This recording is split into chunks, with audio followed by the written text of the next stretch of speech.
Hello, hello guys. Today I talked to Sarah, also known as Miss Adventure Pants, who is another coach for hikers and mountaineers. And she comes on and shares some really interesting insights around her philosophies as an endurance coach, her beliefs around what hikers should be focusing on in their training, and gives some really great insights into her personal story. So it's jam-packed with really valuable information for any inspiring hiker, and I really do think you'll enjoy today's episode. So get yourself ready and let's get into it.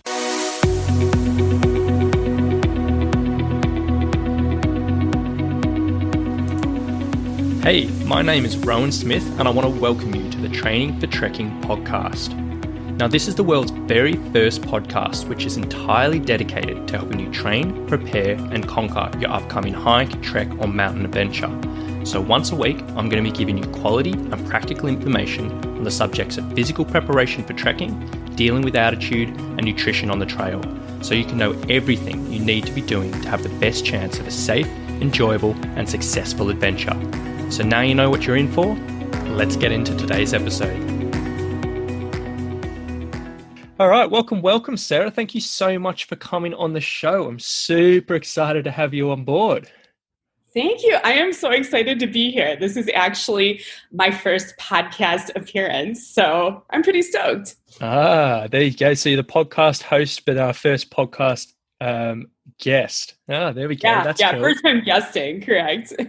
How good. As I was saying before we started the recording today, it's been a long time coming for us to have a chat on this podcast because we'll get into what you do in a second, but really great at what you do. You put some really interesting stuff out there, and I'm really stoked to have you on board with the podcast to share a little bit about your story and your philosophies. So to get things rolling, can you just tell us a little bit about yourself, your background in the world of hiking and mountaineering, and what you actually do?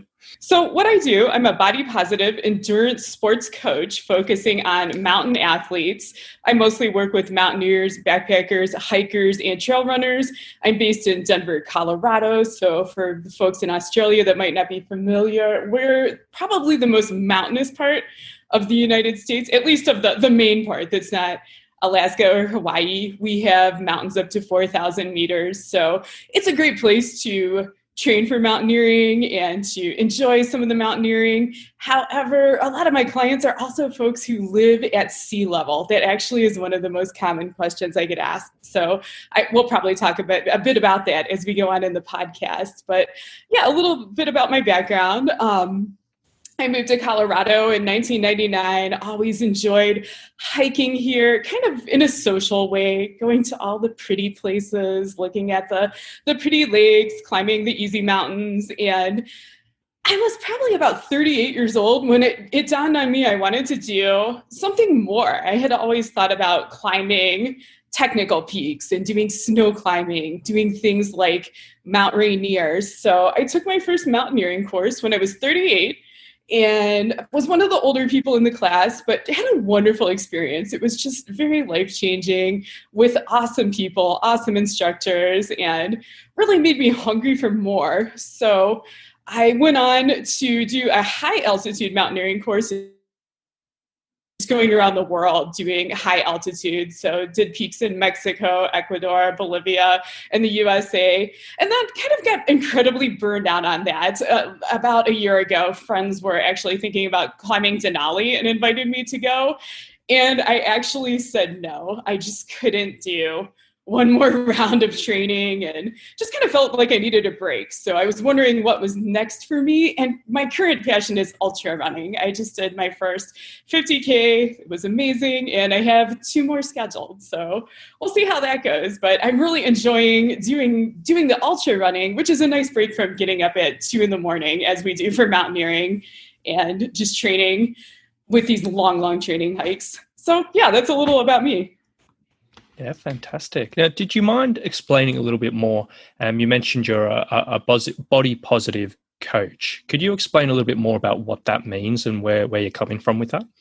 Oh my gosh, I'm so glad you asked me this question. This is so important to me.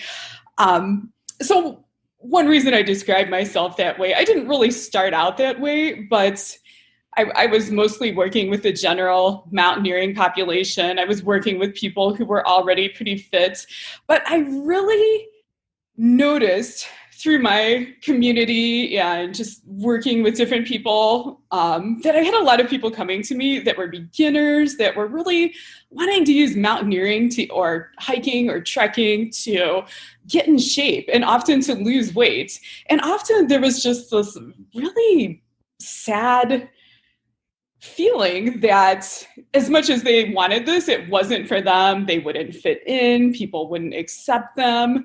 And I really have felt for a long time, just being in the mountaineering world myself, being a woman, not being particularly super skinny or super tall like you see in all the outdoor sports ads, I had really for a long time felt that we really were sending the wrong message about who can be in our sport and who it's for. And so really have, through my podcast, through my blog, really worked hard to create an inclusive community where we welcome people of all sizes. We talk to them about what they can do, how they can start right now. I think a lot of times people want to wait until they can lose weight or have a certain body or look a certain way before they start. And I feel like it's so important just to start, right? One person in our community that I think just really exemplifies this is a man who wanted to climb one of the 4,000 meter peaks in Colorado. He had always had a dream to do it, and he was 400 pounds and just, really not happy with his health, his weight, and he started training at 400 pounds and actually climbed this peak, which is quite difficult, at 267 pounds. And I apologize, Rowan, I'm speaking American. I have no idea what that is in kilograms. Multiply or divide by 2.2. Yeah, multiply. I don't even know. We'll figure it out. But yes, so still, he climbed the peak when he was still quite overweight, but I feel like this is stories that need to be told more, that you can get out, start doing these things like in anybody. And that's really one of my missions, to empower people to do that.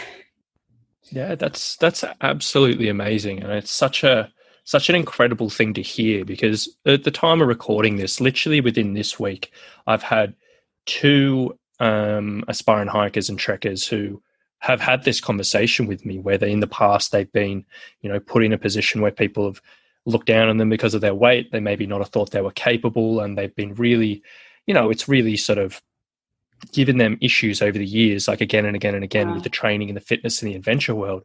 And literally twice in this week that I've had these conversations. So it's so great that you brought that up. It is such an incredibly amazing thing to talk about, and it's such an important thing that, as you said, just doesn't get explored in the adventure community so much.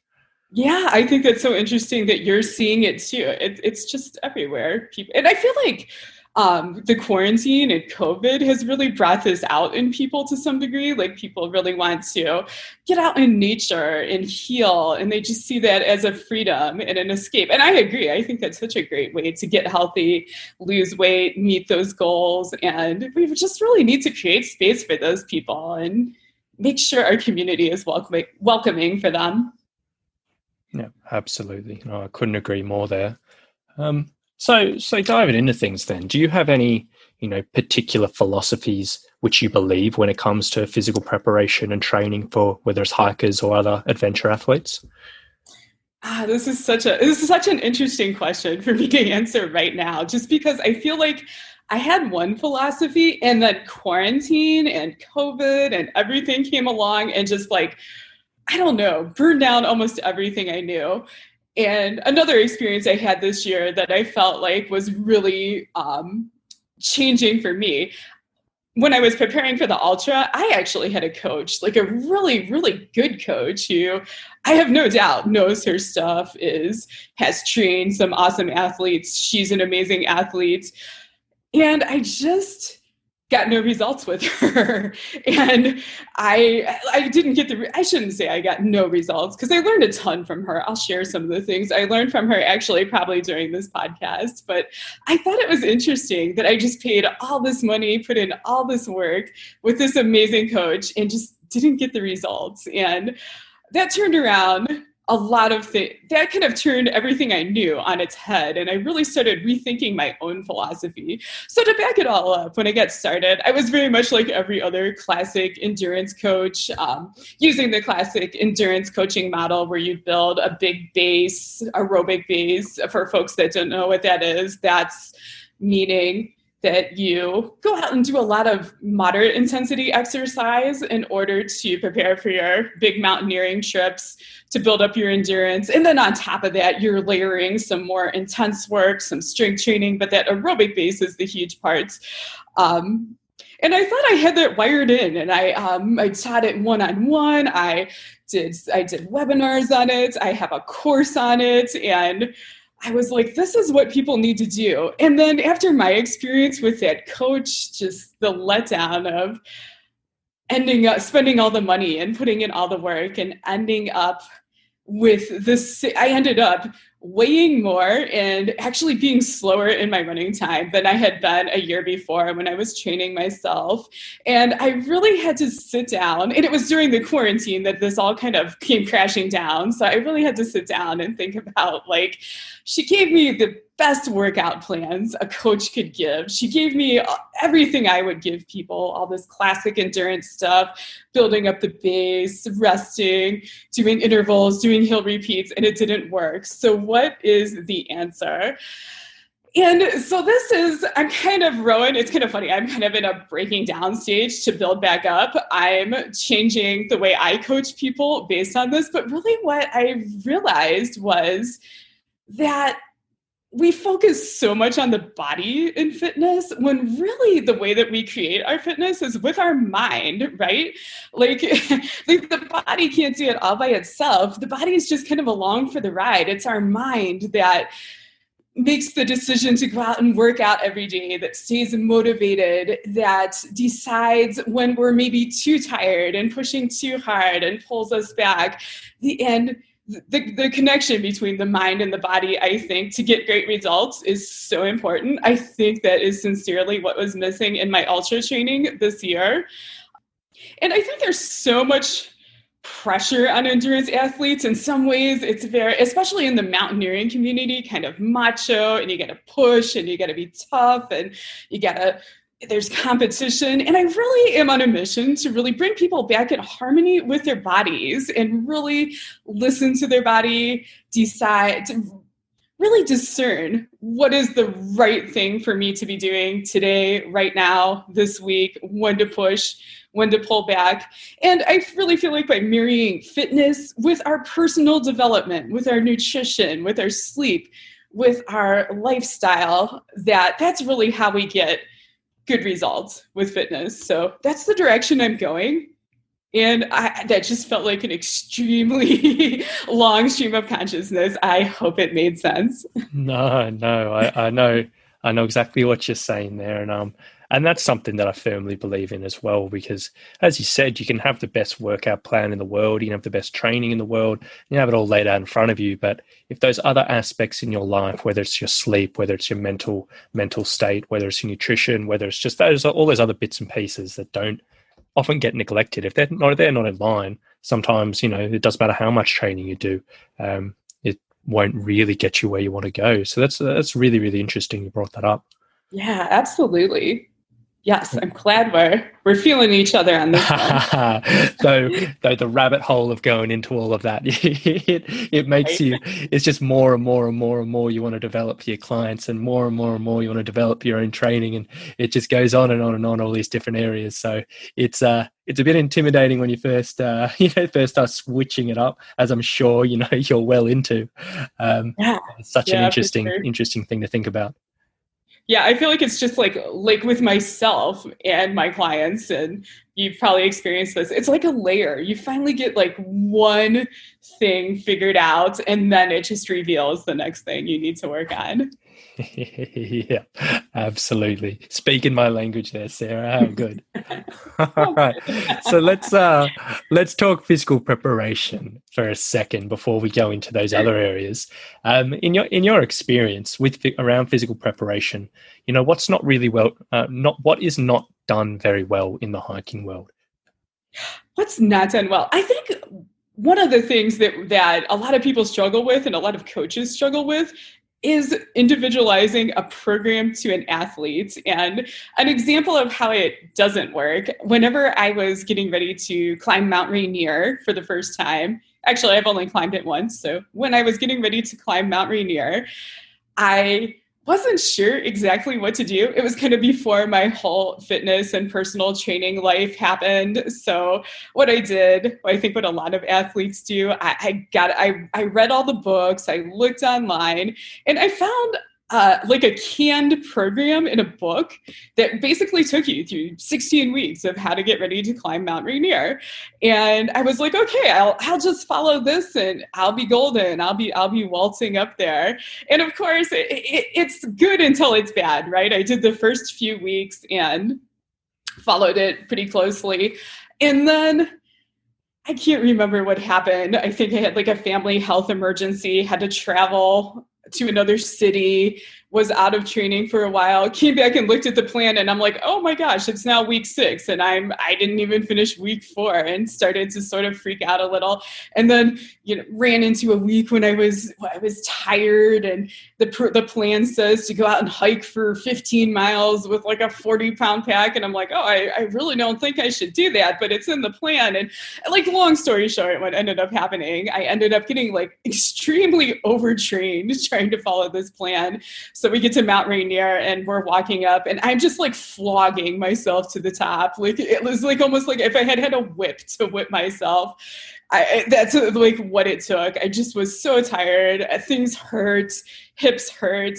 And I did get to the top, but it was just like sheer will. And looking back, it was not at all fun. Like, I think I really would have liked to enjoy that more. So that's an example of just how I think we get it wrong as athletes. And I think sometimes as coaches too, really understanding that everybody is different, everybody recovers at a different rate, and that's really based on your age, what the weather's doing, is it hot, are you training at high altitude, what stage are you at in your training? Some stages you're going to be way more tired and your performance is going to look different. And I think like one example I really love of how we can individualize programs, Joe Friel, he's an author I really love, who writes about endurance sports training and created the platform Training Peaks.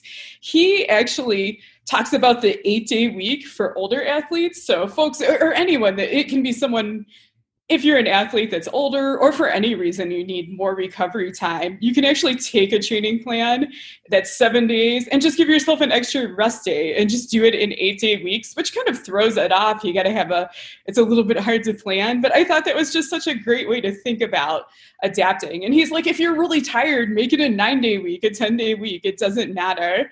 And so, yeah, I think that's one thing that both athletes and coaches need to be aware of. We need a plan of how to get to our goal, but at the same time, we really need to be in touch with our bodies and just willing to adjust as we go.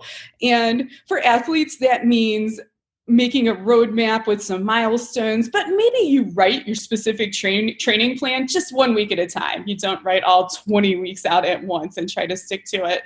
And also as an athlete, I think it's just important to remember that if you're working with a coach, they can't read your mind, right? The buck always stops with you. So if your coach has assigned you a workout, or if you're following a training plan and there's a workout on there that you don't think that you should be doing today, you're just tired, you're sore, you're beat up, then I think you need to be a good coach to yourself and know that the buck stops with you. Don't grind through things don't try to grind through things that you shouldn't be doing, and just trust yourself that you are always going to be the best coach for you. And even if you have a coach that your coach can't read your mind, you always know what's going on with you and need to make the best decisions for you. So if you're a coach, empowering your athletes to do that is very important.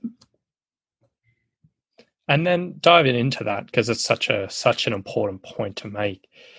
How do you go about, or how would someone who's listening to this go about if they were going through training and they were like, look, I'm not feeling great with this session, but am I just being a bit of a wuss, or should I push through this? Or should I go the other way and give myself permission to change the session, do something a bit easier, or just have a rest day? How could someone make that decision and that call in the day? That's such a good question, because I feel like even for us who are pretty experienced athletes, it's hard to know sometimes, right? Like, I don't always know. So at some level, I think you really just need to trust your intuition. Like, for example, this week, I was supposed to go for a 20-mile run and it was hot. We have forest fires here, so it was smoky. I was getting a blister on my foot. I was just coming off a hard week, and something just deep inside me said, we're going to stop at 15. And I'm very type A and hate doing that. But I'm like, my body is just giving me a strong signal, and I'm going to honor that. And, I'm going to just make that okay. 15 is enough. I think it is a little bit harder when you're a new athlete. So some tricks that you can use. One thing I think is really important is to keep a workout log and then just be tracking how you feel during your workouts. Like I have my folks do an A, B, C, D, E grading system. So if your workout was just like so easy and you just killed it, you get an A. You generally want to be in the B, C range. You felt some challenge, but you were able to finish it comfortably. If you're getting D's and F's more than a couple days in a row, that's a sign that maybe it's time to go back, that maybe it's time to back off a bit. Maybe you need a bit more rest. Maybe you need a bit more recovery. Maybe you need to really look at your nutrition. But I think that's a good tool that folks can use. I don't know. Do you have something you do with your athletes similar?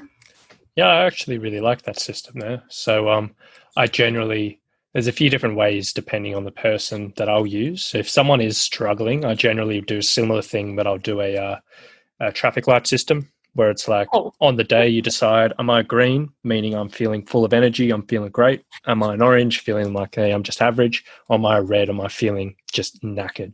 And then depending on what they answer, if there's a green, then they can go out and smash that workout, do a bit of extra and really, really go for it. If they're an orange, they just do what's prescribed and they're like, whatever. And then if they're a red, they're like, you know what, I'm actually just going to go for a walk, or I'm going to go for a swim, or I'm just going to do one set of something. So relatively similar to what you said there, but that tends to work pretty well. Yeah, that's perfect.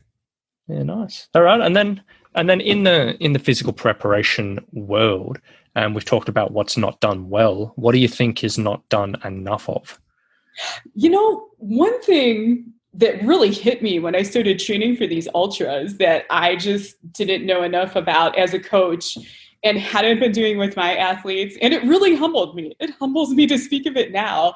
I didn't really talk to folks nearly enough about fueling and nutrition, and I certainly wasn't doing this well myself. So kind of the way it came up in my case, I was building for my ultra, you run more every week, and I just hit a wall where I was struggling and tired and couldn't do workouts 2 days in a row. And so I called up my coach to figure out what's going on. I'm figuring she's going to adjust my workout, cut back my mileage. And the first questions out of her mouth, like bless her heart, were all about nutrition and fueling. And she's asking me all these things. She's like, do you do A? Do you do B? Do you do C? And I'm like, no, and no. And I felt so silly because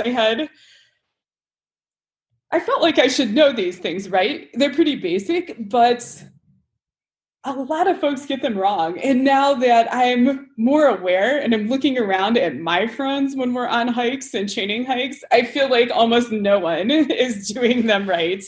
And hopefully other coaches are doing them better than I was. But some of the things that I think are really helpful to remember as an athlete and as a coach, thinking about how you fuel yourself when you're training several days a week. So as endurance athletes, we're hiking, we're running, maybe we're swimming, maybe we're doing hills or stairs with a backpack. And what we're doing during these workouts is we're depleting the glycogen stores in our muscles, which is our fuel source.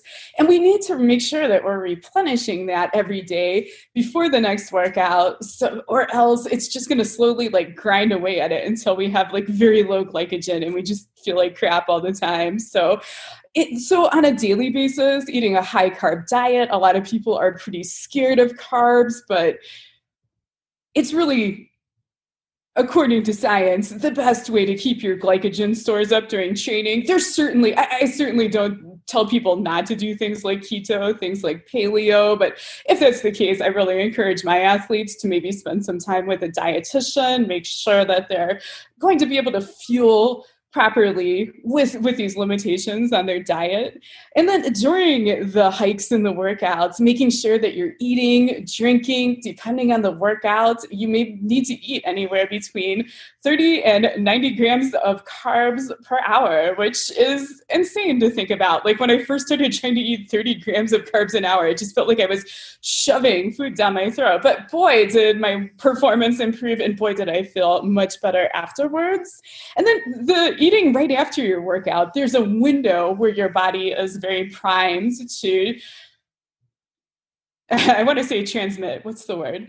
There's a window where your body is very primed to uptake carbohydrates and transmit those into glycogen. That's maybe even like 15 to 30 minutes after your workout, and maybe up to 60 minutes.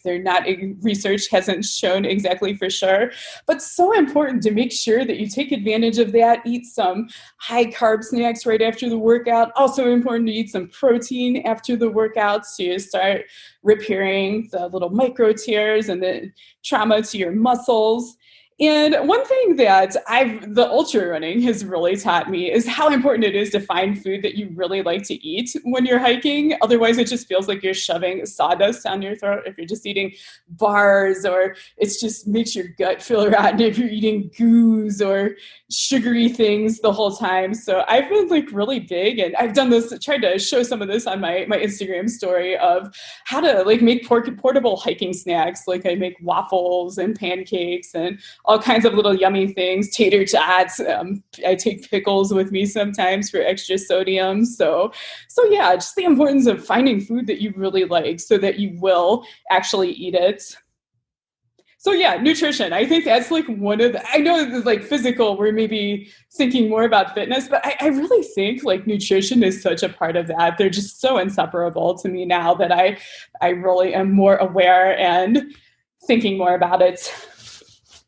Yeah, fantastic. That's such an important point again, and I'm so glad you dove into that, because that's something we've talked about in the podcast a few times, but definitely need to dive into it more. And it's so great that you bring that up. And I think one of the most powerful quotes that I ever heard on that part of things, which sort of ties into what you said, is a while ago I was talking to Kyle from Valley to Peak Nutrition, who's the dietitian I work with. He's been on this podcast a couple of times, and he basically says there's a difference between fueling to survive and fueling for performance. And it's sort of the sense that, you can eat anything and you can get through a hike or get through a run. But if you really want to perform at your best and feel at your best, then you need to put a little bit more thought behind it, which is exactly, pretty much what you were saying there.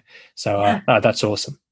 I love that. That gives me chills. I also think it kind of applies to getting older. Now that I'm 44, like I used to just eat whatever I could probably like eat and perform well. I could kind of eat whatever I wanted and perform well in my 20s, but now it makes so much more of a difference. Like I really have to focus more on the nutrition to feel good and then feel good afterwards. Nice. All right. And then let's dive into some favorite exercises or workouts, which I always love talking about. So do you have any particular exercises or workouts which you think, most hikers should be doing or would get some really good benefits from? Yeah. So I like I said, a lot of my folks that I work with and a lot of my products that I sell are really geared to folks that are training for mountain sports at sea level. I've just found in my community that is one of the biggest questions. How people will say, I live in Florida, which is a very flat, swampy part of the United States for the folks in Australia. I'm not sure if it would be like Queensland or what it would be like in Australia.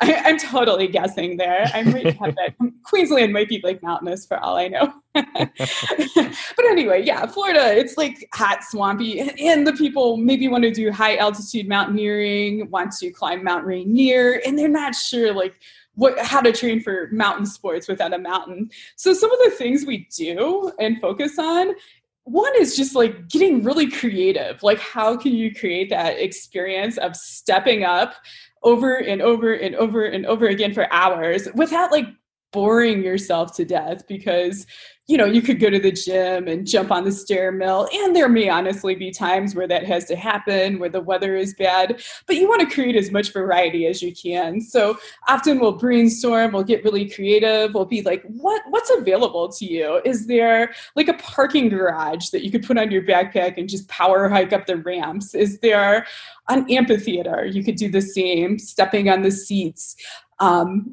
For folks that live near the beach, we'll often talk about, like, is there a place that you can go that has loose, deep sand and hike in that? Sometimes the effort of walking through the sand can recreate some of the same forces on your legs that you're going to feel when you're walking uphill. We look at apps and we kind of brainstorm, you know, what are some places you could go where maybe you could get to? It doesn't have to be very tall, but maybe like a really rugged, steep, possibly rocky, if you can get it, hill that's hard to climb, that maybe you could go and do some hill repeats on. And you can do those just for speed. If you want to have some intensity, you could put your backpack on. If you want to build strength, that hill can just be a really awesome tool for you.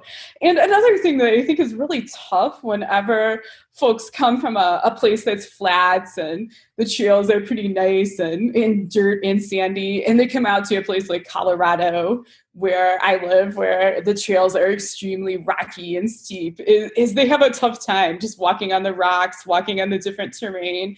So I really encourage them to find, for example, a riverbed that has a bunch of rocks in it that they can practice just balance and hopping from rock to rock, for at first very slowly and in a controlled way. And then as they get better and better at it, maybe add some challenges, maybe put their backpack on so it's more like what they're going to experience in Colorado or wherever they're going when they climb a mountain. So yeah, those are some of my favorites. I'm super curious because you're in Sydney. What do you do with folks? Because a lot of your folks are probably on the flatlands too. Yeah, so very similar to a lot of the stuff you mentioned there, in the sense of, you know, we sort of look at it, the way that I look at it, I sort of break it up into separate components of what you need to prep for. So in the sense that, you know, obviously you need to be able to hike all day for hours and hours and hours and hours. So we'll do that on the flat with maybe a loaded pack to get them used to that. And then we'll have a look at, okay, you need to be able to deal with this elevation just purely going uphill for, you know, again, a long amount of time. So then we'll look at, okay, what particular workouts can we help there, whether that's loaded hill intervals or stair intervals or stuff on the Stairmaster or whatever it may be. And then we have a look at, okay, obviously high altitude, the air, you know, thin air is going to play a factor. So we're going to want to make sure the aerobic energy system is functioning at its best. So then we'll sort of have a look at a few, you know, more aerobic centered higher intensity interval training that are focused on the aerobic system to sort of help there. And then again, on the unbalanced stuff, we'll sort of have a look at the rocky stuff or whatever it may be. We'll be like, okay, similar to what you said, like, you know, how can we replicate this, whether it's in a gym environment or outdoors, and how can we work on there? So we sort of, the way I like to do it is, literally just take out all the components that we need to prepare for that, and then somehow string that all in together in a training week, which sometimes, you know, you end up having a whole bunch of things you want to work out, and then you have to get a little bit more creative. But yeah, that's how I like to do it. Yes, and I'm so happy you mentioned the high intensity for high altitude. I feel like that's kind of one of the number one fears I run into. So people are like, is there a way to train for the altitude? And we talk about, like, to some degree, altitude you have to plan as well and acclimatize. But yes, absolutely, there are some things we can do to get you ready. So I'm glad you mentioned that. Yeah, it's an interesting subject, because I always run into the fact that with the high altitude stuff, in regards to, you know, you say, look, X, Y, and Z may help you in the thin air, but, you know, it comes to actually the research and the science, there isn't a huge amount of stuff out there which will support it, because, you know, science is tricky sometimes, and it's definitely not that much out there. But then when you look at the sort of logical conclusions if you sort of look in the energy systems and the way everything's working up at high altitude, and also what's worked on your clients in the past. You can sort of put together pieces and you say, I'm pretty sure that's going to help you, whether or not, 10 years from now, there'll be a study to say, no, that's not going to help you at all. And maybe we were just getting lucky, but you can sort of get a decent feel after a while as a coach to saying, hey, actually, I think, we might be onto something here. I'm curious, like one thing that's becoming really I shouldn't say really popular, but one thing people are starting to ask me more about here are the hypoxic masks and the hypoxic rooms that you can go into that kind of create that like high altitude environment. Like, do you know what I'm talking about? You wear a mask on your face that like makes it so that there's less oxygen, and then you go and do your training hike. Is that something that is catching on in Australia? Yeah, so it's becoming bigger and bigger over here as well, and it's something I've talked about on a few podcast episodes before. Cool. And I used to work as I got into actually training hikers and mountaineers, I used to work at one of these simulated altitude gyms, and that's sort of when I got my introduction into training these specific people. And it's an interesting subject because the gyms and the chambers and all of that, they do have particular benefits, but they often definitely get overhyped with the people selling them, and they'd like to, cherry pick a lot of studies and say blah, yada, yada. Right. But, it comes down, it can have some benefits, but it's not quite as good as it's said. And then you look at the masks themselves. I did another episode a while ago with a guy called Fletcher, and we were talking about breathing performance, who's a super interesting guy. And if you're not following him on Instagram, 100% get around him, because he's a very, very interesting guy who looks at sports science for purely breathing. And he was discussing this subject around masks and everything with your training and whether it's going to help you at high altitude. And basically what it came down to was, most of the masks available, they probably don't really do what they say. They may be good for psychological breathing control, and they may be good for, they may potentially down the line come out as some better benefits. But right now, the benefits that people say they have probably aren't really living up to it. And he was saying if you were looking at breathing performance in the sense that I want to improve the quality of my breathing up in a high altitude, you probably want to be looking at some other type of a device, which is called a respiratory training device, which acts as more of a strength training for your breathing muscles, as opposed to one of those masks where it's probably not enough stimulus. So very, very interesting subject. And, I sort of paraphrased him in there. But if you, Sarah, or if anyone else was interested in that type of thing with a breathing performance for high altitude, definitely have a dig through the episodes. I can't remember what it was actually called, but we did an episode with Fletcher, and it was he's a very interesting bloke, and he's very clued up on there. So, yeah, does that answer your question? Sorry, I just went off on a ramble there. Yes, that's awesome. No, thank you so much. And what's Fletcher's handle? Can you remember off the top of your head? I don't actually, but I will shoot it to you after, and I will also leave it in the show notes for anyone listening so they can check it out.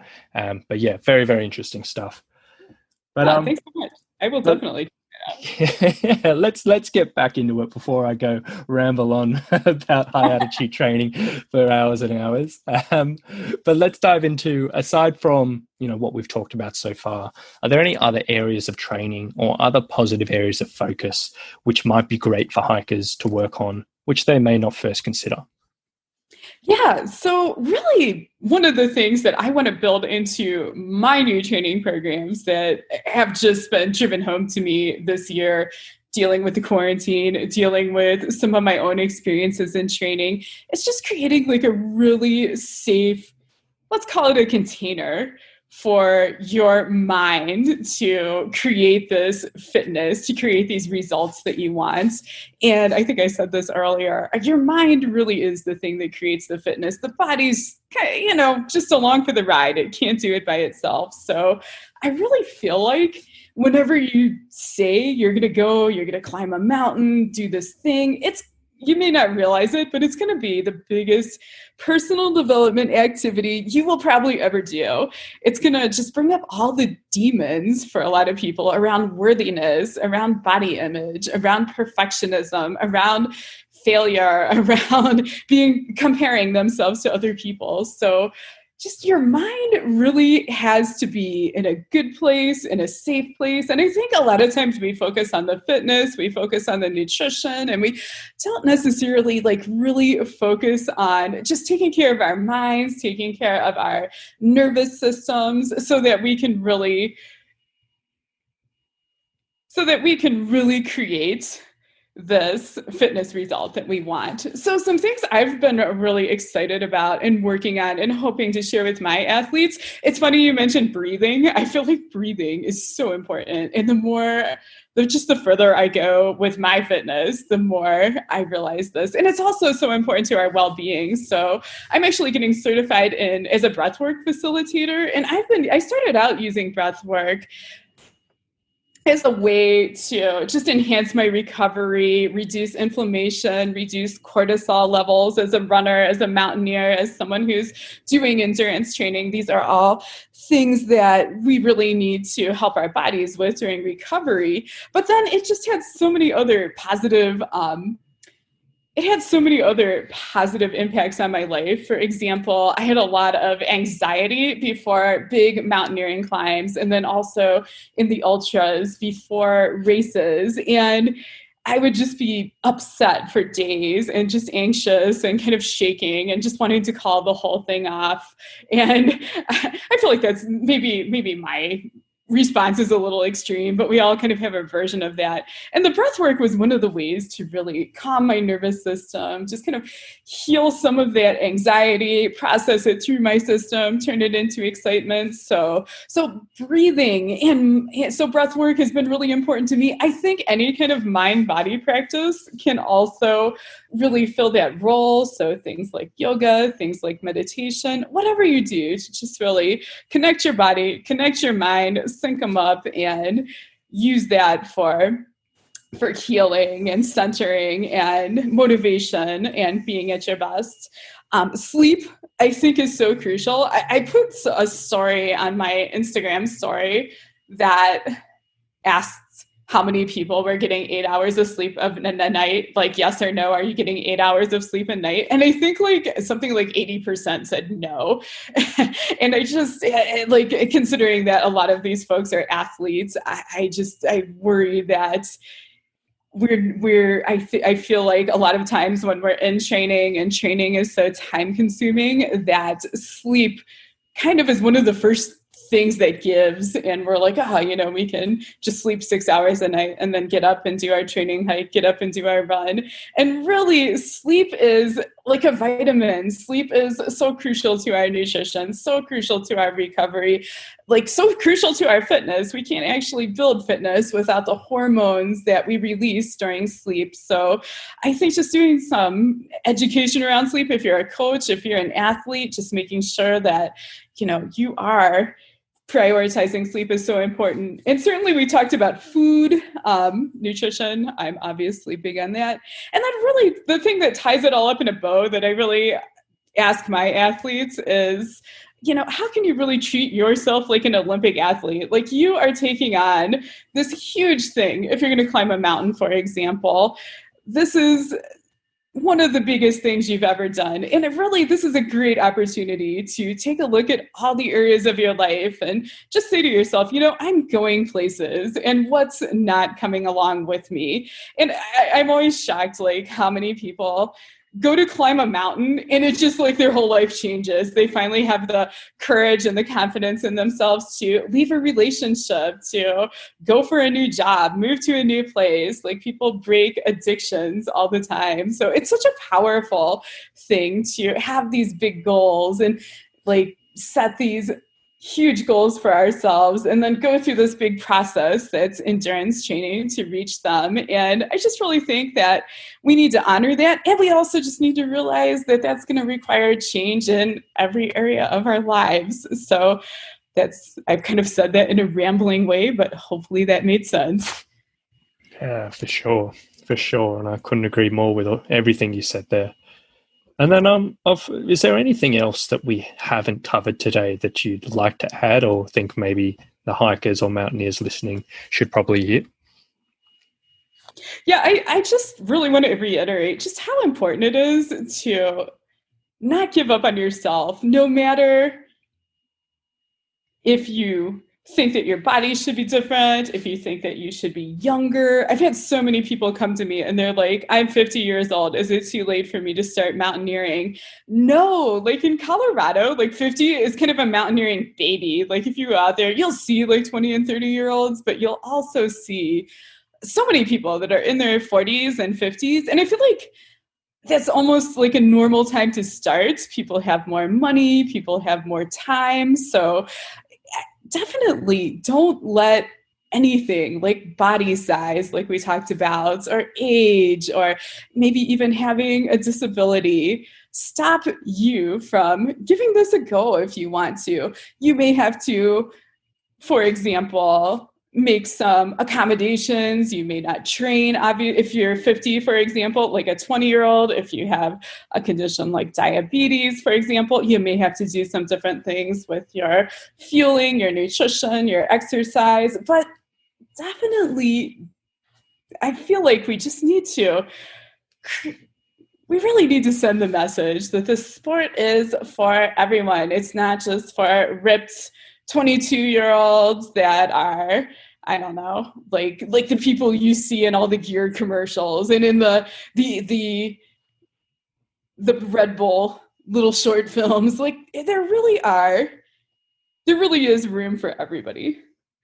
And especially now in the pandemic, I feel like all of us are kind of craving being close to nature and that escape and that freedom and that healing. And maybe, I know in Colorado, it's certainly like forced so many more people outside. So this is just the perfect time to really reconnect and get into that if you're interested. So yeah, that's my message.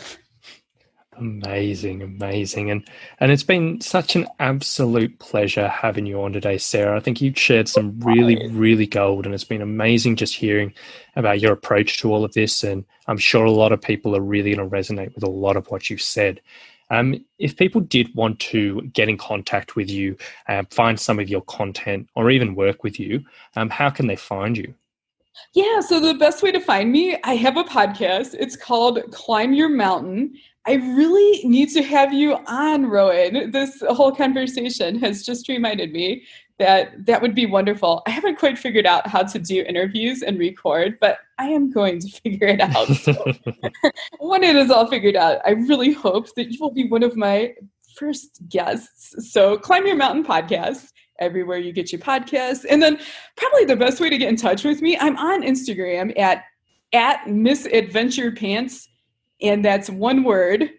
And if you just hop in my DMs anytime, just message me and I will be so happy to connect with you, chat with you. If you hit my profile link, you can also see a bunch of my content, my freebies, how to work with me, all the goodies. So Instagram, that's probably the best one-stop shop. Awesome. Well, what I'll do is I'll leave a couple of links below with the links to all of that. So anyone who wants to hear a little bit more about Sarah's story and check out some of her content and have a chat with her, anyone can find that. But thank you so much for coming on today, Sarah. It's been an absolute pleasure connecting and hearing all of the stuff you've had to share today. So I really appreciate you taking the time. It's been a fantastic episode. So thank you. Thank you. It was awesome. I really appreciate you having me.